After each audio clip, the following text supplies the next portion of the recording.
Ümumiyyətlə, münacat və duaları açaq, hərdən oxuyaq, ya hər şey, ya heç nə məntiqi ilə yanaşmayaq. Bir cümlə, iki cümlə, 5 cümlə də olsa oxuyaq.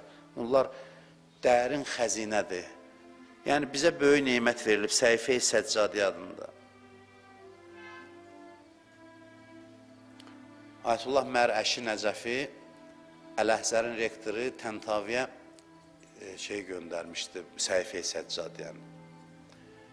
Təntavi Əl-Əhzərin o zamanda rektor olub, böyük əhl-i sünnət alimlərindən, hörmətli adamlardan olub.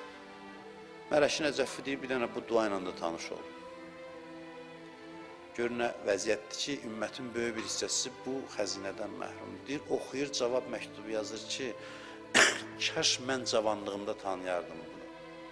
Kaş bilərdim bu kitab var və bunu mütaliə eləyərdim. İnanın, heç bir məktəbdə bu dualar yoxdur. Axtarmayın heç. Bunu mən sizə tam əminliklə deyirəm. Bu dualar ki, bizim ixtiyarımızda olan dualar var. Heç bir məktəb, heç bir əqidədə bu dualar yoxdur. Onlar xəzinədir. Bir nəfər İmam Zamandan soruşdu ki, Allaha doğru hansı kitabla gedin? Hansı kitabla, hansı dualarla dedi, mənim cəddim İmam Səccadın Səhifə-i Səccadiyyəsi ilə. Küçə-küçə səni aparacaq Allaha tərəf.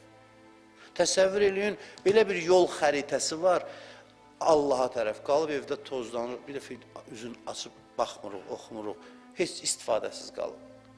Biz bilmirik ki, evimizdə hansı xəzinələr yatır, elə o məfatihdə olan o dualar.